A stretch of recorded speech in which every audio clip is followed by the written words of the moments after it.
Muy bien, gracias. Pueden sentarse. ¿Cómo se sintieron dando abrazos? Excelente, ¿cierto? Los expertos dicen que necesitamos muchos abrazos. Algunos hablan de 7 abrazos, otros hablan de 12 abrazos. Pero piensa cuántos abrazos diste hoy antes de la noche. Yo personalmente no había dado ningún abrazo, me hacía falta. Así que es importantísimo. Así que mañana quiero dejarles un reto desde esta noche. ¿Les gustan los retos? Bueno, algunos dicen como que no, pero otros sí. Y el reto es que tú vas a buscar mañana 5 personas para abrazar. 5. ¿Será difícil? No, pueden estar ahí al lado de su casa, ¿no? Pueden estar en su casa, ¿no? Y cuando vengas me cuentas cómo te sentiste. ¿Listo? Y aquí hacemos el ejercicio también, pero intenta dar los 5 abrazos durante el día, a ver cómo nos va. ¿Listo? También quisiéramos cada noche tener un espacio para oración pública. El pastor se me adelantó, oró aquí también, pero yo quisiera no dejar pasar por alto un momento de oración pública. Jesús dijo que la oración privada era muy poderosa. Dijo, entra a tu cuarto, cierra la puerta, la ventana y ora a tu Padre que está en los cielos y Él te responderá en público. Pero también es valiosa la oración pública que hacemos juntos, donde nos conectamos juntos para ese momento. Esta noche yo quiero orar por una necesidad que la mayoría tenemos. Ayer al mediodía alguien me mencionó que había un amigo en la UCI, en la unidad de cuidados intermedios, aquí en el hospital de Arauca. Si es posible, yo quisiera visitarlo mañana. Si con el pastor vamos y visitamos allí. Seguramente todos tenemos a alguien que está enfermo, algún familiar, algún amigo, o nosotros mismos. Allá hay una hermana que dice que sí, que tiene a alguien allí.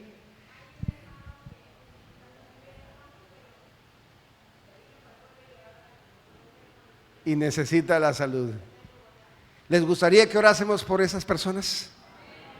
Por todos los que están en hospitales, clínicas, casas, o por ustedes mismos o por nosotros mismos. Entonces, quiero invitarlas a que esa oración sea aquí. Vengan. Quiero orar con todos, los que quieren que oremos por su salud suya o por la salud de alguien. Si tú tienes a alguien, vente con ese mensaje en tu mente. Quiero que oremos por tal persona y vente para acá. Para todos, para nuestros hermanos miembros de iglesia, para nuestros amigos que nos acompañan. Si tienes a alguien que quieres que oremos por salud, venga, vente para acá, por favor. Vengan un poquitito más aquí. Eso, gracias. Es el momento para que oremos juntos. Y qué bueno sentir ese momento de oración. Cada noche quisiéramos orar por una motivación en particular, pero esta noche queremos por salud. ¿Por quién quieres orar tú? ¿De quién? Una nieta. ¿Cómo se llama la nieta? Said.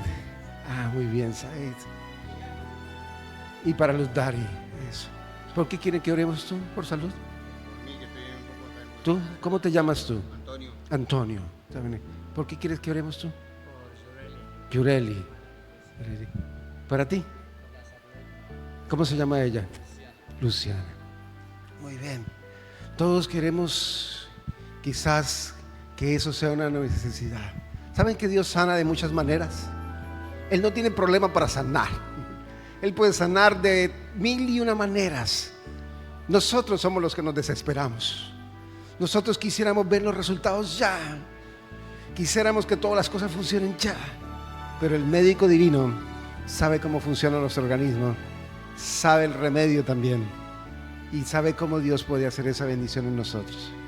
Así que esta noche vamos a orar. Si nos podemos acercar un poquito más, vengan por favor. Vamos a orar. Nuestro Padre Celestial, gracias porque esta noche quienes venimos aquí a este lugar podemos tener la seguridad de que tú eres nuestro sanador. Hemos venido presentando nombres de familiares, de personas, de seres queridos. Algunos están en las clínicas, como Eliseo en la unidad de cuidados intermedios. Y otros quizás están enfermos en casa. Y algunos de nosotros también pasamos por enfermedad. Queremos pedirte que tu mano poderosa esté sobre nosotros. Puedas tocar nuestra mente, nuestra cabeza, nuestro cuerpo. Puedas sanar conforme a tu voluntad. Puedas hacernos sentir que tú eres más grande que nuestras enfermedades. Puedas darnos la paciencia necesaria, Dios, para sentir tu poder con nosotros. Para que tú sanas conforme a la indicación tuya. Pero no solo sanas nuestro cuerpo, sanas nuestra mente y sanas nuestra vida espiritual. Por eso, querido Padre, queremos colocarlo en tus manos preciosas. Que hagas bendición con nosotros y con aquellos que hemos colocado en tus manos poderosas para ser sanados. Gracias por tu bondad, en el nombre de Cristo Jesús, Señor nuestro. Amén, Padre. Amén. Extiéndele un abrazo adicional al que está al lado y dígale: Dios te puede sanar, Dios te sana, Dios te bendiga.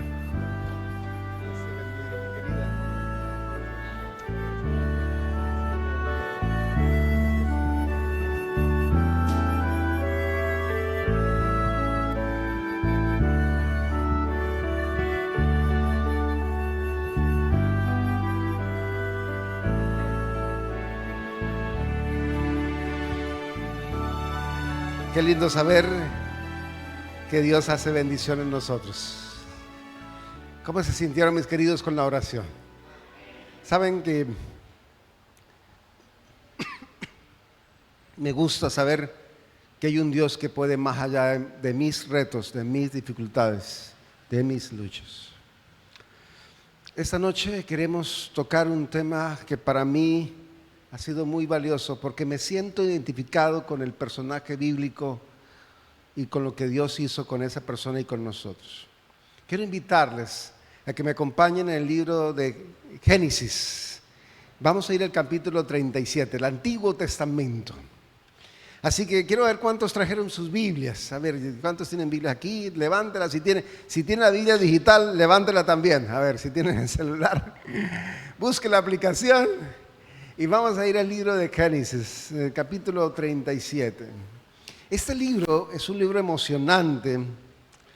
Se escribió hace mucho tiempo, pero sigue siendo actual para nosotros. Y por esa razón es maravilloso tenerlo juntos. Vamos al libro de Génesis, capítulo 37. El versículo que vamos a tomar inicialmente está en el versículo 2 de ese capítulo 37. Quizás la mayoría conocemos este relato y vamos a tomar solo algunos aspectos del personaje bíblico. Versículo primero, los que tenemos en la pantalla y en la transmisión, Génesis capítulo 37. Jacob habitó en la tierra donde había vivido su padre, en la tierra de Canaán. Está hablando de el patriarca Jacob. Aquel personaje que conocen todos los israelitas, los judíos y los cristianos y hasta los musulmanes. Hablan de Jacob. Y Jacob vivía en Canaán. Y el versículo 2 dice: y esta es la historia de la familia de Jacob. José tenía 17 años y apacentaba las ovejas con sus hermanos. Comienza el escritor bíblico, que se considera que es Moisés, a hablarnos de una familia. ¿La familia de quién? De Jacob. Y podíamos pensar que cuando habla de la familia de Jacob, debía hablar quizás del mismo Jacob, o debía hablar de los hijos mayores de Jacob, de Rubén y de Judá y de Leví y de Simeón, o hablar de otras cosas de la familia, pero el texto nos enfoca en un muchacho que tenía ¿cuántos años? 17 años, un jovencito, 17 años. Hoy tener 17 años es ser joven, pero en la época de Jacob, tener 17 años era casi ser adolescente, ser un niño, porque ellos vivían 100 y tantos años. El mismo Jacob vivió 117 años. O sea, es mucho tiempo. Pero aquí hay un muchacho, 17 años. ¿Qué hacía ese muchacho? ¿Cuál era su trabajo? Apacentar las ovejas de su padre. Ese era el pastor de ovejas. Pero además dice que él tenía unos hermanos. ¿Cuántos hermanos tenía Jacob? A ver, ustedes que conocen texto bíblico. ¿Cuántos? 11 hermanos. ¿Cuántos? Jacob tenía uno.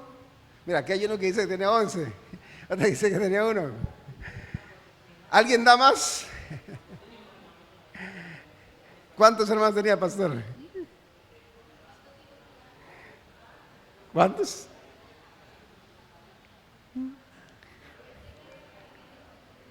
Tenía 12 hermanos.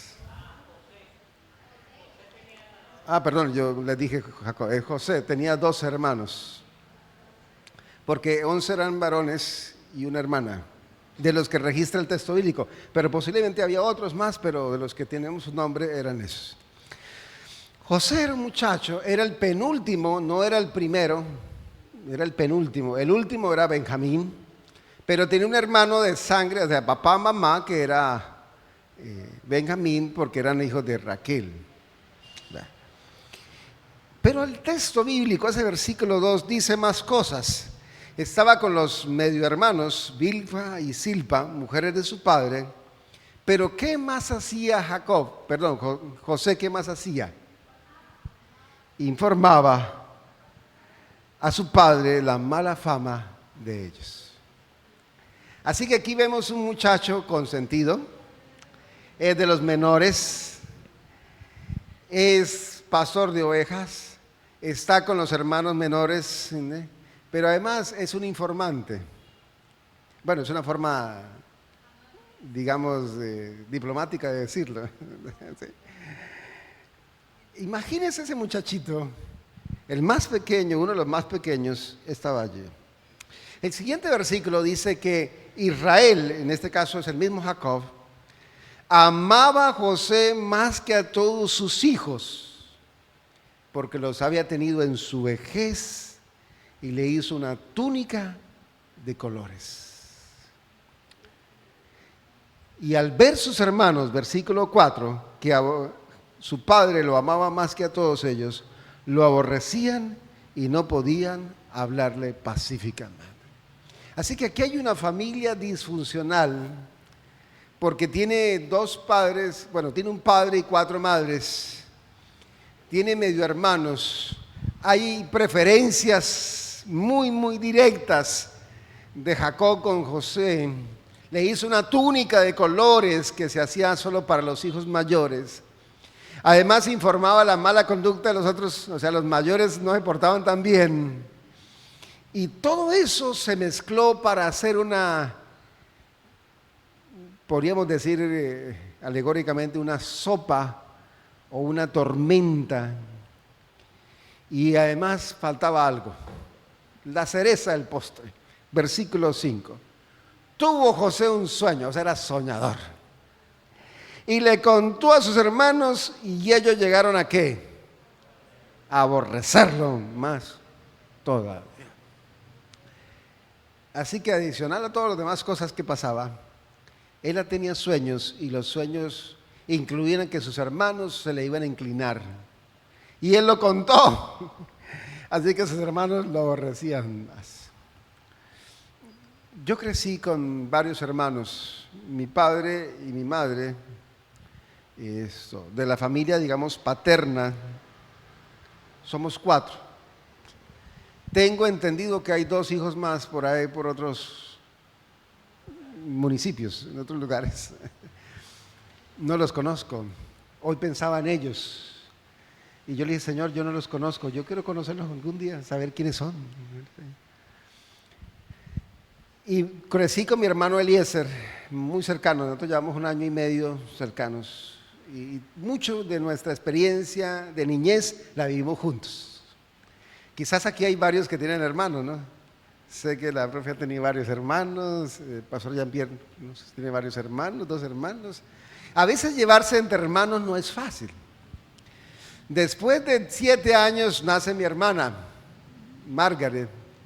Ella, a propósito, está viviendo en Brasil, se casó con un ministro, así que es esposa de pastor en Brasil. Mi hermano Eliezer acaba de terminar teología también, así que posiblemente hay otro pastor en la iglesia, en la casa, familia. Y con mi hermana Margaret, pues ya hay una distancia, una brecha que llaman brecha generacional, o sea, es una distancia grande. Porque cuando nosotros éramos adolescentes, ella apenas estaba comenzando. Y yo tenía 20 años, ella tenía unos 13 años. O sea, había diferencias. Cuando yo salí de la casa a la universidad, ella apenas estaba comenzando a estudiar el bachillerato. Hace unos días vino aquí, a Cúcuta. Vino a Cúcuta. Y charlamos algunas cosas y contó cosas que yo me quedé sorprendido. Y yo, ¿pasó eso? Yo no supe a qué horas pasó. Porque ya no estaba yo en la casa. Pero luego nació mi otro hermano, Alexander, que nos llevamos 12 años de diferencia. Así que con él todavía andamos más distantes. Y lamentablemente con ese mi hermano no hemos podido tener una cercanía, una relación muy cercana. Y me duele en el corazón. Hace unos días le decía a mi esposa, a mí me duele en el corazón porque yo predico a muchas personas. He estado predicando en muchas ciudades. El Señor me ha usado para bendecir a muchas personas. He tenido el privilegio de bautizar a muchas tantas, pero mi hermano no está cerca. Lamentablemente, se me está perdiendo mi hermano. Y yo siento en el corazón que debo hacer algo por él. Y digo, Señor, muéstrame qué hacer. Porque a veces predicar en familia es más difícil. Porque la familia te conoce. La familia sabe tus errores. La familia sabe tus luchas. Sabe tus dificultades. Y quizás en familia, si tú vas a predicar, te dicen, pero tú qué hablas si tú hiciste esto y aquello. Y te sacan la lista de lo mal que te has portado. Y lo peor es que es cierto. Lo peor es que es cierto. Y yo tengo que reconocer que no me porté bien con mi hermano. Y ahora el Señor hará algo más por ello. Por eso cuando leí este relato me impresionó tanto, porque me sentí tan cercano al relato bíblico. Y ustedes conocen la historia de ese muchacho José. No lo vamos a contar toda porque tendríamos que quedarnos hasta medianoche aquí. Y no queremos que algún eutico se nos caiga de la ventana allí. Así que si usted siente que se está durmiendo, hermano, agárrese la banca porque no queremos que se nos caiga ninguno acá. Pero el relato avanza y José lo envían a buscar a los hermanos. Y ahí en el mismo capítulo 37, versículo 18, menciona que cuando los hermanos lo ven de lejos, antes que llegara cerca donde ellos, conspiraron contra él para felicitarlo. ¿Sí fue para eso? ¿Para celebrarle el cumpleaños? No, ¿para qué? Ni siquiera era para darle una disciplina, ¿no? Era para matarlo.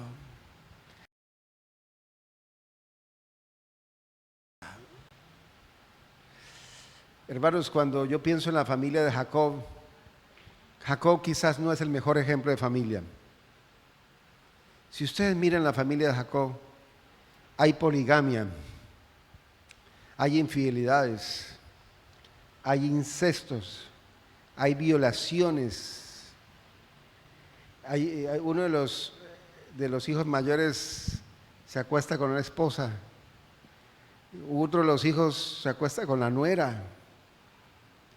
Eso hay una cosa terrible. A la muchacha la violan. Hay 2 hijos que van y matan a otra cantidad de gente por allá. Hermanos, esa familia es terrible. El mismo Jacob engañó al papá y fue a buscar una esposa y lo engañaron y le metieron otra. Y iba por una y terminó con 4. Y tener 4 esposas, hermanos, si con una esposa es complicado, imagínense con 4. Algunos todavía quieren la poligamia y dicen, pero ¿por qué en la Biblia sigue ahí? No, pero es que la Biblia nos deja para que veamos las luchas que hay que tener allí. Así que les recomiendo una sola esposita. Y si mi esposa me está viendo, yo te recomiendo a ti. Es algo maravilloso que Dios nos puso en monogamia, heterosexualidad. Pero cuando nos inventamos otras cosas, terminamos perdiendo. Jacob terminó perdiendo. Y aquí hay un grupo de hermanos que quieren matar al otro hermano. Y no es de ese sentido que, uy, quiero ahorcarlo. No, es que quiero matarlo. Es más, mire lo que dice. Planearon eso. Dice el versículo siguiente, versículo 19. Viene el sueño, que hermanos, cuando uno llega a ese punto de planear el mal, significa que está lejos de Dios. Si por alguna vez te pasa en tu mente, en tu cabeza eso, asústese y diga: Señor, ayúdeme. Porque si lograste planear todo el mal, lograste planear cómo hacer el mal, a quién echarle la culpa, qué excusa dar y cómo salir bien, ahí hay problemas gravísimos. Porque ahí el Espíritu de Dios está lejos de ti y necesitas del poder de Dios otra vez más. Y ustedes conocen la historia, ¿no? Gracias al Señor, el Señor intervino para que no lo mataran por su hermano Rubén. Lo venden al esclavo, lo llevan a Egipto. Y ustedes pueden leer todo lo que sigue ahí. Génesis 38 es la historia terrible de Judá. Génesis 39 es la historia de José en la casa de Potifar. José haciendo bien, pero a la esposa se le enamoró, a la esposa del otro, ¿no? La señora de la casa se enamoró. Y saben que eso está pasando hoy en día también. Antes no pasaba tanto, pero ahora lo vemos con más frecuencia. Ahora hay que cuidar más a los hombres que a las mujeres. Y eso pasaba en la época de José. Termina José en la cárcel, acusado, y gracias al Señor, para ese delito era muerte, pero Potifar como que dijo esta cosa aquí, pero para quedar bien vamos a meterlo en la cárcel. Y el capítulo 40, José interpreta los sueños de los que están ahí en la cárcel. José le interpreta el sueño a un hombre que es el copero que vuelve a su cargo, pero el dichoso copero se olvida.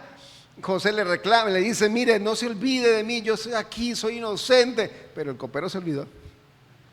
El capítulo 41,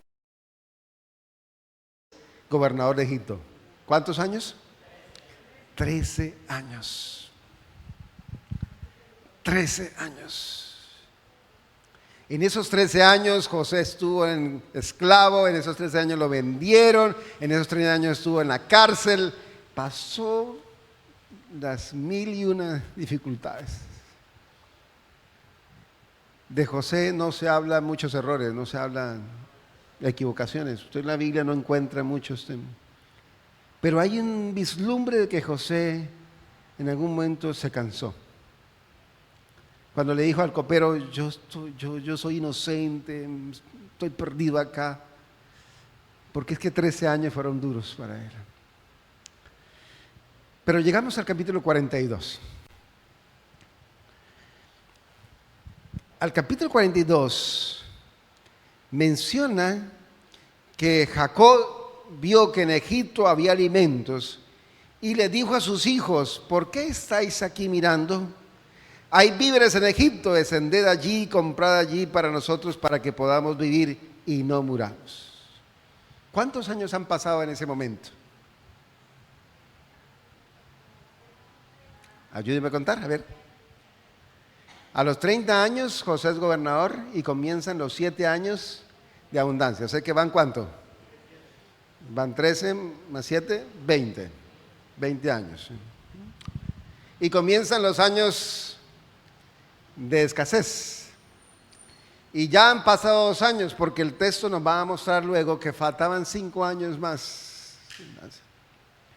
Así que han pasado 22 años desde la última vez que José vio a sus hermanos.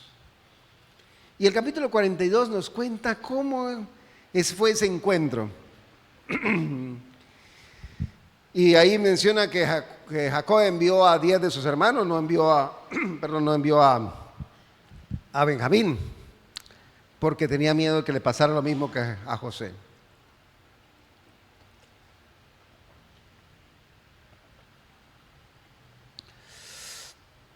Y vamos a ir un momentito al capítulo 44.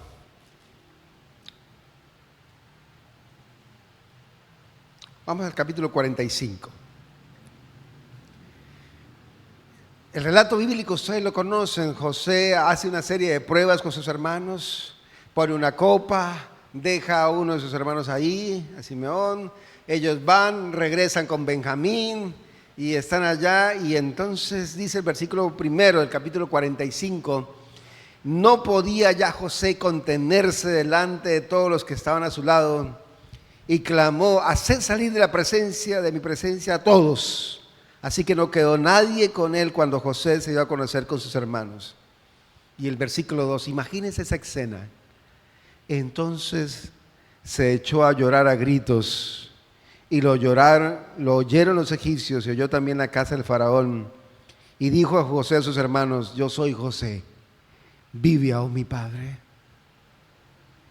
Yo me imagino esa escena. Ya eran hombres de edad avanzada, hombres, yo me imagino más de 50, 60 años, con hijos y con nietos.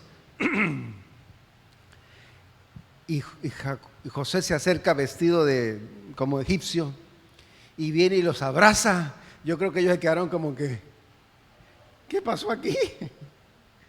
¿Este quién es? ¿Por qué nos habla de José? Y él le dice, yo soy José. Yo imagino que José tuvo que quitarse algunas cosas para que lo vieran. Y pregunta, ¿vive aún mi padre? Y ellos, estupefactos, no entienden todavía lo que pasa.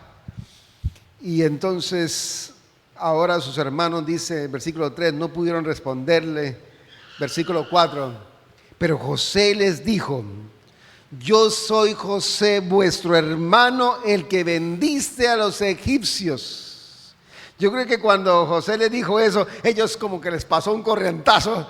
Y dijo, oiga, el que metimos a la cisterna, el que íbamos a matar, el que lo vendimos a los ismaelitas, el que pensamos que estaría muerto, ahora está vivo. Pero peor de eso es el gobernador. Ahora lo que ellos pensaron es la venganza de José. ¿Y saben que a José se le pasó por la cabeza vengarse varias veces? ¿Qué harías tú? ¿Te vengarías? Uno dice fácilmente que no. Pero cuando tú pasas una experiencia difícil, yo la pasé en una época, en un lugar,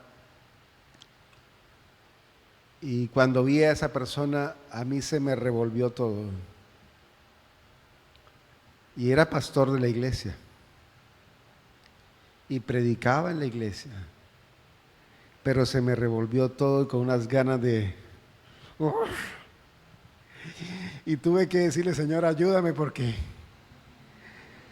yo no puedo, no solo no puedo, no debo albergar ese sentimiento. Pero es un sentimiento humano. Y creo que la mayoría hemos pasado por ahí. Y solo el poder de Dios puede ayudarnos a perdonar, a sanar, a restaurar. Años después lo volví a ver y ya no sentí nada más. El Señor me ayudó a perdonar. Es lo maravilloso del perdón. Y aquí está el versículo 5, yo lo tengo subrayado, si usted puede subrayar en su Biblia, hágalo. Ahora pues no os entristezcáis ni que os pese haberme enviado acá, porque para salvar vidas me envió ¿quién? ¿Me envió quién? Dios delante de vosotros. El título del tema de esta noche es Dios me envió. Pero a veces es raro que Dios nos envíe, ¿no? Envió al muchachito uno de los más jóvenes de la casa, al niño mimado de papá, al que no le tocaba hacer mucho. Él no estaba acostumbrado a servir, él le servían, él tenía siervos para que lo atendieran. En la escritora cristiana Elena de White, en el libro Patriarcas y Profetas, dice que cuando él viajaba por las montañas con los ismaelitas que lo llevaban preso, en términos actuales lo llevaban secuestrado. Era un secuestro. Él miró las carpas de su papá a la distancia y quería gritar, papá, ayúdame. Pero el niño mimado pasó de ser niño mimado a ser esclavo odiado. Y ahora José lo recuerda y se lo dice a sus hermanos, ustedes me vendieron, ustedes me mandaron acá, pero no se preocupen que Dios usó eso para bendición. Dios me envió. Dios podía haber enviado a Rubén, el mayor, o podía haber enviado al mismo José, pero enviarlo como embajador, no como esclavo, sino como embajador en Egipto, embajador de Canaán, seguramente. Pero Dios nos envía a veces de maneras extrañas.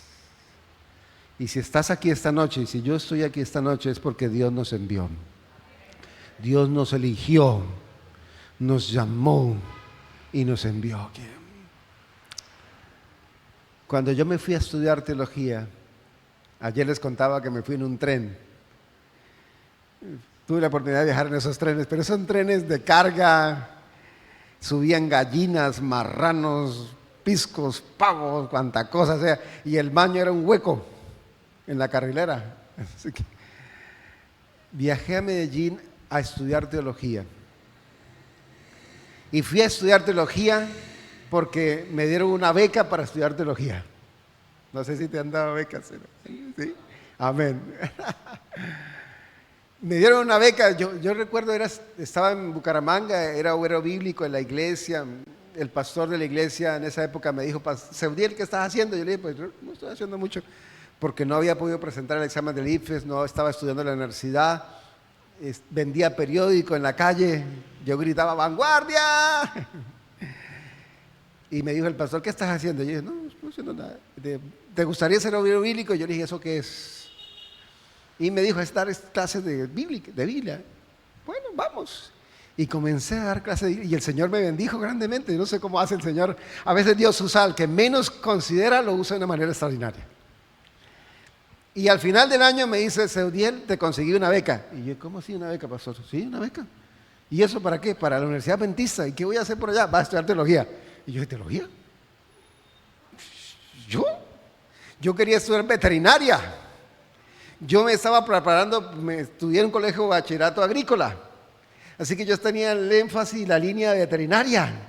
Y ya había mirado la Universidad de Pamplona, y había mirado la Universidad de Tunja. Y yo dije: el año entrante me voy a estudiar veterinaria. Pero no tenía dinero para viajar, no tenía cosas, así que tenía. Y dije para mis adentros, se los confieso hoy aquí, y a los que están ahí en la transmisión: vamos a estudiar teología. Me dieron una beca, vamos. Pero no sabía qué era teología. No sabía para qué era estudiar teología. Yo oía a los pastores, pero cuando yo llego a estudiar teología, empiezo a entender así más o menos qué es eso. Y pasaron 4 años de estudiando teología y todavía no entendía para qué era eso. Me gradué de teología, pero no tenía claro para qué estudiar. Es más, me daba miedo ser pastor. Literalmente susto. Hoy alguien me preguntaba, yo tuve una novia y ella la conoció, uno de los jefes la conoció. Y me dijo: ¿qué pasó? ¿Usted por qué no se casó con ella? Y yo le dije: porque me dio miedo. Literalmente me dio miedo. Yo me sentía muy joven y iba a casarme y fue que ella me propuso matrimonio, así que me dio más miedo todavía. Salí corriendo. A veces los miedos nos sacan corriendo, mis queridos. Terminé teología y salí y me enviaron como profesor del colegio del Páramo de Berlín, allí en Arenales, en ese frío. Medio tiempo era profesor y medio tiempo era ministro social. Así que yo en las tardes visitaba, estaba en las iglesias, predicaba, compartía, pero no me sentía como que lo que debía estar. Yo sentía muchas dudas. Es más, cuando alguien me decía pastor, yo sentía que es una cosa pesadísima. Bueno, todavía lo siento que es pesado, pero en ese momento sentía que no era lo mío. A mitad de año se fue la compañera que estaba en el colegio, me tocó a mí todo, desde abrir la puerta, tocar la campana, dar las clases, 45 alumnos de 6 cursos, escuela nueva. Así que fue un reto grandísimo. Yo por eso entiendo a los profesores, sé que fue el reto. Y al final del año me dijeron: Seudiel, hay una opción para que usted sea ministro. Y creo que todos los que estudiamos teología o estudian teología quieren eso, ¿no? Que venga el secretario ministerial y diga: oiga, venga, porque va a ser. Y yo le dije al secretario ministerial: no.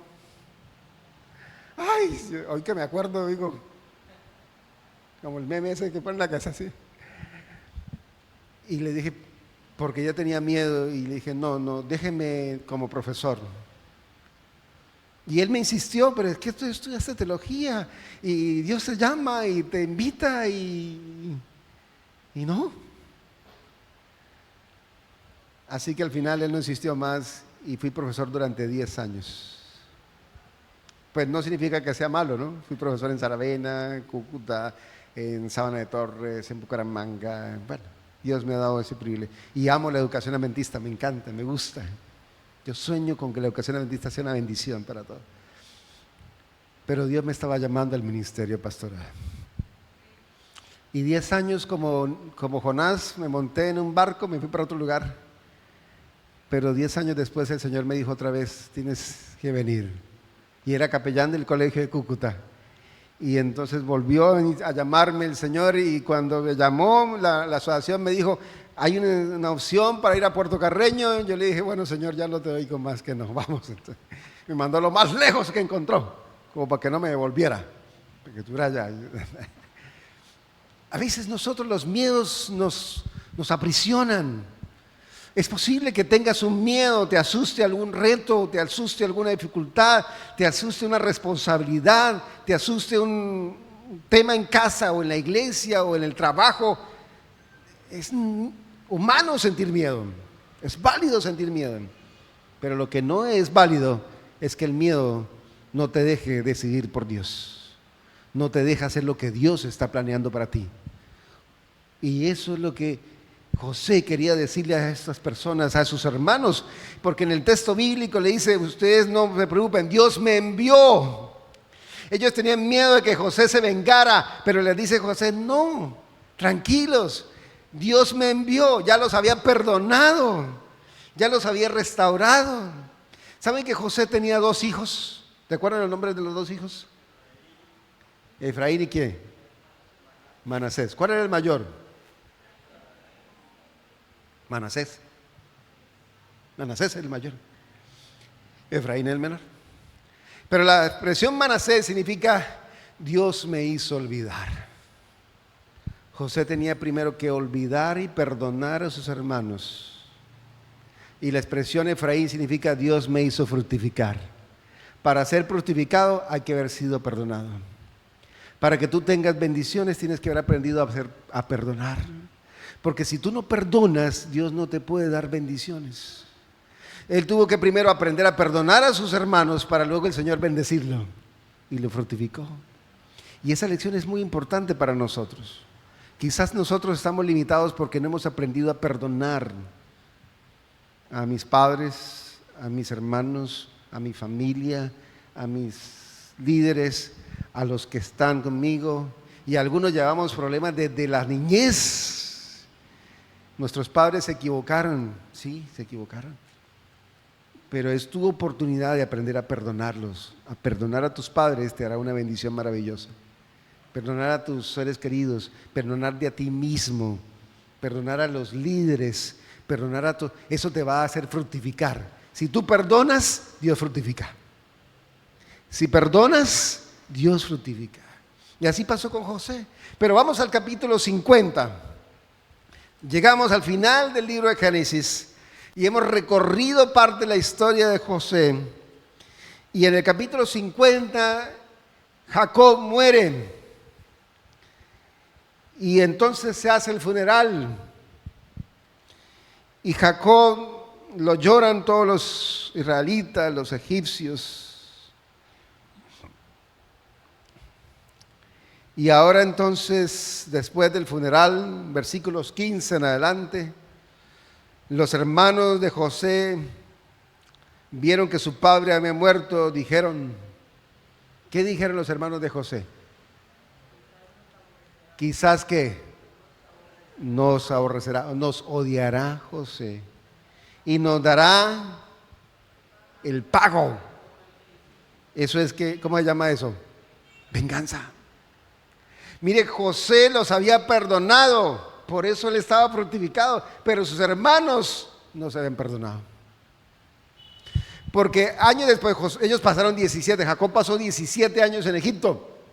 Y la escritora cristiana Elena de White, la profetisa, dice que fueron los mejores 17 años de su vida. Los demás fueron aflicción. Pero esos 17 años que pasó en Egipto, él pudo disfrutar de sus nietos, de sus bisnietos, de su familia. Fue una bendición estar en Egipto para Jacob. Pero sus hermanos pasaron 17 años más todavía sin perdonarse. Porque ellos dicen, ahora se murió mi papá y ahora sí José nos la va a cobrar todas. Y el pasaje sigue diciendo, entonces enviaron, versículo 16, a enviar a José y le dicen, tu padre mandó antes de su muerte diciendo, así diréis a José, te ruego que perdones ahora la maldad de tus hermanos y su pecado porque te trataron mal. Ellos dijeron que el papá les había dejado un mensaje, el testamento. Perdones, ¿qué cosa? La maldad de sus hermanos. ¿Eran malos los hermanos? Muy malos, bastante malos. ¿Habían cometido pecados sus hermanos? Sí, habían cometido pecados. O sea, lo que estaban diciendo es cierto. Y por eso les decía a mis hermanos, las cosas que nosotros hemos vivido en el pasado, lo peor de eso es que es cierto. Quizás hemos sido egoístas, orgullosos, envidiosos, tomamos decisiones equivocadas y llevamos esa carga de nuestros pecados pasados, de nuestros errores pasados, nuestras fallas pasadas, y eso no nos deja disfrutar de la bendición de Dios. Necesitas aprender a perdonarte también a ti mismo. Jesús nos lo dijo en una frase muy linda. Dijo, amarás al Señor tu Dios ¿con qué? Con todo tu corazón, con todo ¿qué? Con todas tus fuerzas, con toda tu alma, con todo lo que tienes. Y amarás a quién más, a tu prójimo como a qué, a ti mismo. Si ustedes miran, el relato dice que hay que amar a 3 personas. ¿Cuáles son las 3? Dios, el prójimo y nosotros. Pero para amar al prójimo tienes que amarte a ti. Para perdonar al prójimo tienes que haberte perdonado a ti. Es el perdón de Dios que recibes, que te permite perdonarte y podrás perdonar a tu hermana. Porque si no, nosotros no vamos a crecer, si no, nosotros no vamos a avanzar. Y lamentablemente nosotros, todos los seres humanos, y nos pasa incluso a los cristianos adventistas, cargamos con errores del pasado y no hemos aprendido a perdonarnos a nosotros mismos.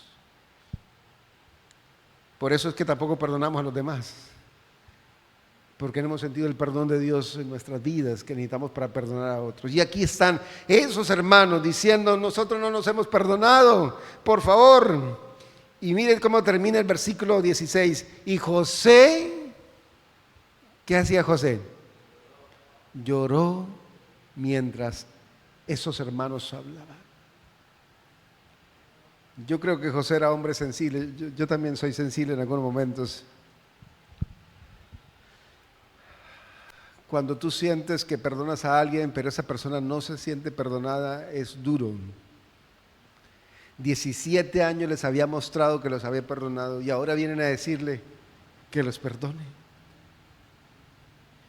Y José yo creo que diría, pero ¿qué manera les explico a ustedes de que ya los perdoné? Y saben, mis queridos, nosotros tenemos esas cargas duras. Durante muchos años yo llevé una carga con mi hermana menor. Fui duro con ella cuando yo era el mayor de la casa. Hasta hace unos años que logré que el Señor me perdonara y perdonarla a ella y me perdonara a mí y yo perdonarme. Y sentí un descanso, mis queridos, maravilloso. Esta noche necesitamos sentir el perdón de Dios. Necesitamos sentir el perdón nuestro. Amén. Y el perdonar a otros también. Y entonces el pasaje culmina con la frase linda, que yo la tengo subrayada también. Versículo 18, llegaron sus hermanos, se postraron ante él, dice, aquí estamos sus siervos, tus esclavos. Y Josué respondió. ¿Qué respondió Josué? Miren el versículo 19. No temáis, pues acaso soy yo en lugar de Dios. Me gusta que José dijo eso. Nosotros no somos Dios, ni debemos ser Dios. No te corresponde a ti juzgar, no te corresponde a ti vengarte, no te corresponde a ti odiar, no. Dios dijo, mía es la venganza. Deje que Dios se vengue. Hay personas que nos han herido muchísimo. Y José podía dar razón de eso. Lo hirieron mucho. No solo físicamente, mentalmente, emocionalmente, espiritualmente. Pero José había logrado sentirse amado por Dios, perdonado por Dios. Se perdonó a sí mismo y perdonó a sus hermanos. Y ahora les dice, yo no soy Dios. Tú no eres Dios, ni yo soy Dios. Deje que Dios se encargue. Y entonces ahora José le sigue diciendo en el texto bíblico, ustedes pensaron hacerme mal. Y es cierto, pensaron hacerme mal. Pero Dios lo encaminó, Dios lo volteó, Dios le dio un giro para hacer lo que vemos hoy, para mantener con vida a mucha gente. Y culmina diciéndoles, ahora pues, no tengáis miedo, yo los sustentaré a ustedes y a vuestros hijos. Y así consoló, pues les habló ¿a qué? Al corazón. Mis queridos, Dios envió a José a Egipto para salvar a mucha gente, a los egipcios, al pueblo de Israel, pero en particular a su familia. La razón principal por la cual José estaba allí era para salvar a su familia. Y saben que a veces no hemos entendido eso. ¿Por qué estamos aquí? Por muchas razones. Una, porque Dios quiere salvarnos, porque quiere hacer bendición a nosotros, pero también para salvar a nuestras familias. Josué lo entendió. Yo en mi casa serviremos a Jehová. El carcelero de Filipos también lo entendió. Le dijeron, serás salvo tú y tu casa. Nosotros debemos entender que Dios nos envió, nos eligió para salvar a nuestras familias. ¿Quieres salvar a tu familia? Amén. Comienza por ti. Comienza por mí. Saben, tuve el privilegio, o he tenido el privilegio de ser pastor en varios lugares. Y esta tarde que regresábamos en el transporte pensaba en eso. ¿A cuántos lugares he ido? Ya perdí la cuenta un poco. Y aquí está la profe que es hija de pastor, sabe que vamos a muchos lugares. Pero Dios nos envió para hacer bendición, para aprender a perdonarnos, para darnos bendición de fructificar. Pero tenemos que entender que Él lo quiere hacer con nosotros, contigo y conmigo, cuando tú y yo entendamos para qué nos envió Dios acá. Y yo quiero hablar a mis hermanos de la iglesia inicialmente, a mis hermanos adventistas de séptimo día, y quizás si tú eres adventista también es para ti. Dios nos trajo a esta iglesia para hacer bendición al mundo entero, pero también a nuestras familias. Yo fui el primer bautizado en mi casa, tenía 11 años de edad, y esta semana les voy a contar qué pasó con mi padre. Pero para mmí fue difícil, un muchachito de 11 años de edad, ser el único adventista en su casa. No había nadie que me dijera, ora, levántese al culto, venga. O sea, no. Tenía a mis padres en contra, mis hermanos, la familia en contra. Me veían como un fanático y apostaron que yo no seguiría en la iglesia. Y es cierto, a los 15 años me quise ir, pero les voy a contar luego después también esta semana. Pero Dios me trajo a esta iglesia, a este pueblo, a esta ciudad de Arauca, para hacer bendición a sus familias y a mi familia. El himno que escuchamos de fondo lo escribió Urias Pérez, autor brasilero, y dice que Dios tiene sueños. Y el que tiene sueños con Dios nuestro es nuestro Padre. El himno titula Padre amado. Padre amado, gracias por tus sueños. Gracias por tu bendición con nosotros. Y para nosotros que somos adventistas de séptimo día, tenemos que decir, Señor, gracias por esa bendición linda. ¿Así lo quieres decir, mi hermano adventista? ¿Cuántos adventistas sentimos que Dios es bendición para nosotros? Y quiere ser bendición a nuestras familias. Amén. Y gracias a Dios por eso. Pero esta noche quiero que la bendición también llegue a quienes amigos que nos acompañan esta noche. Yo vi a algunos de ustedes aquí. Quizás te preguntes por qué vine aquí, que tal vez me invitó el amigo. Pero Dios quiere ser bendición a ti también y a tu familia. Y quiere que Dios, ese Padre amado, te ame a ti porque tiene sueños contigo y te envió para hacer bendición a la familia. Te envió para aprender a perdonar. Te envió para sanar tus heridas. Te envió para hacer bendición a otros. Y yo quiero orar contigo esta noche porque Dios te envió. Yo no sé cuál será tus retos, tus luchas. Yo no lo sé. Quizás Dios lo sabe mejor que yo. Pero lo que sí sé es que Dios te envió. Y estás aquí no por casualidad, sino porque Dios te envió al igual que José. Quizás pasando dificultades para sentir el amor de Dios en la vida tuya. Así que vamos a cantar con nuestros hermanos del Ministerio de Canto. Voy a pedirle que ellos canten el coro y la primera estrofa. Y en la segunda estrofa y en el coro, te voy a pedir, si quieres, que oremos por ti, para nuestros amigos que nos acompañan esta noche, que quieren sentir el amor de Dios también en sus vidas, que te coloques de pie ahí donde estás y entonces sienta el amor de Dios. Pero si quieres venir aquí adelante y te puedo dar un abrazo, pues excelente también.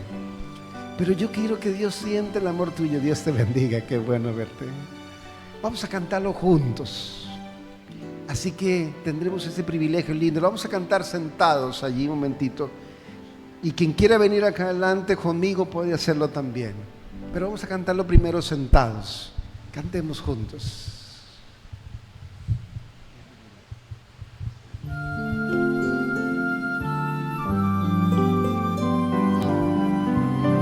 Padre amado,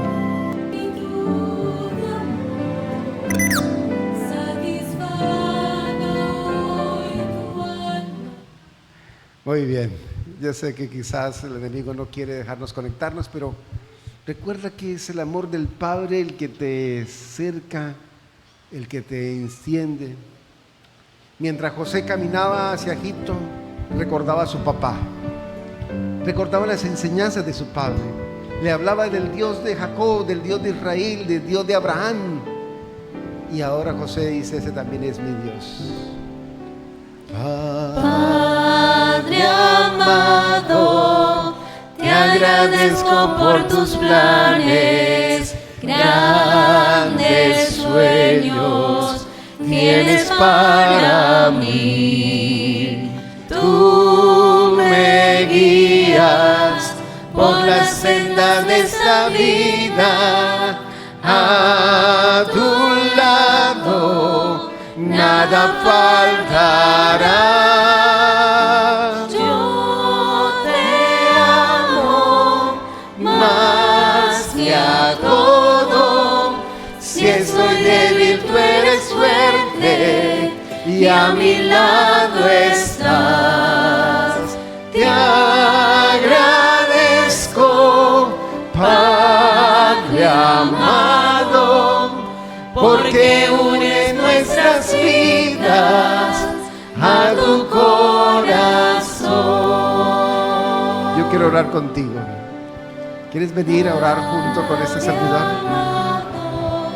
Es el Padre que nos ama. Es porque tiene unos planes maravillosos para nosotros. Y tiene grandes sueños. Y tiene para ti grandes sueños. Y para todos nosotros tiene esa bendición linda. al lado nuestro está. Nada faltará. Yo te amo más que a todo. Si estoy débil, tu gran fuerza nunca fallará. Por tu gracia te imploro que transformes hoy mi vida con tu bendición. Amén. Amén. Voy a pedirle que le coloque la pista una vez más. Vamos a orar. Aquí hay un hombre que quiere que oremos. ¿Alguien más que le gustaría de nuestros amigos que oremos para que Dios haga bendición en tu vida? Si quieres levantarte ahí donde estás, yo quiero orar contigo. O si quieres venir aquí adelante, pues también puedes hacerlo, como quieras. Amén, Dios te bendiga. Qué lindo es. Dios te bendiga a ti también. El Señor te bendiga, mi hermana. Qué momento tan especial. Es un momento que también queremos que Dios perdone. Voy a pedirle a nuestros hermanos de iglesia, si ves a alguien de nuestros amigos que está allí, acércate. Ponle aquí el brazo al lado para que le sienta. Dios te bendiga, qué bueno verte aquí. Vamos a acercarnos a alguien que esté al lado. Pongámosle el brazo al que está al lado para que no se sienta solo. Acérquense allá, por favor. Eso, bien. Muy bien, acérquense, qué lindo verles allá. Amén. Oremos. Gracias, Padre, por esa bendición linda. Cual José, algunos de nosotros hemos pasado momentos muy difíciles, pero tu amor nos ha restaurado, nos ha sanado, nos ha perdonado. Y ahora nosotros podemos ser bendición a nuestras familias, a nuestros vecinos, a nuestros amigos. Bendícenos esta noche con la dedicación de nuestras vidas a ti. Queremos pedirte, Señor, que hagas bendición a quienes eligieron por ti esta mañana, bautizados, a quienes lo van a hacer durante estos días próximos, y a quienes estamos aquí para sentir que tu amor nos alcanza, nos perdona, nos restaura. Gracias porque has sido bueno con nosotros. Y ayúdanos a perdonar, Señor. Que sintamos el perdón maravilloso tuyo en nuestras vidas, que nos perdonemos a nosotros mismos y que podamos compartir el perdón con quienes están al lado nuestro. Gracias por esa bendición en nuestras vidas. En Cristo Jesús, Señor nuestro. Amén, Padre. Amén. Dios nos bendiga. Que el Señor siga siendo bendición en nuestras vidas esta noche. Podemos tomar asiento. Gracias.